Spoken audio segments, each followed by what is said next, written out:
کشمیر میں جو جنگ ہو رہی ہے، غزوہ ہند والی بات گزر گئی، لیکن کشمیر میں جو کچھ ہو رہا ہے یہ کفار کا ظلم ہے مسلمانوں کے خلاف، اور اس کی وجہ یہ ہے کہ عالم اسلام بے حس ہے، خاموش ہے، محض تقریریں کرتے، عمل کچھ بھی نہیں۔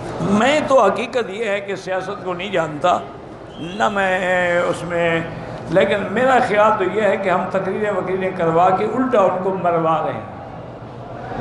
جواب دے دو ان کو، کہو بابا برداشت کرو، بس ہم ہمارا کچھ نہیں کر سکتے، وہ بیچارے ان کے ساتھ مل جائیں، سلو کریں، کچھ کریں۔ تم روز ان کو ابھارتے رہتے، وہ بیچارے کھڑے ہوتے، پلے ان کے ہے کچھ نہیں، روڑے ہی ماریں گے، نہ اصلاحات ان کے پاس نہیں ہے، وہ اور زیادہ کافر مارتے ہیں۔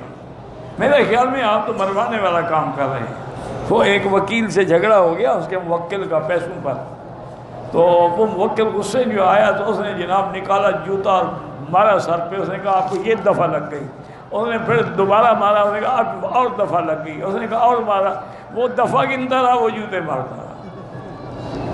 اسی طرح تم کشمیر کے ساتھ کر رہے ہو، تم وہ ان کو جوتے لگ رہے ہیں، تم دفعے گن رہے ہو، ہم یہ کر دیں گے اور ہم وہ کر دیں۔ پہلے بھی آج تک کسی کافر ملک نے تمہاری مدد کی ہے؟ انہوں نے اگر کافروں کا ملک ہونا تو چند گھنٹے میں وہ آزاد ہو جاتا ہے، ساری طاقت آ جاتی ہے موقع پر، مسلمان ہیں مرتے رہے۔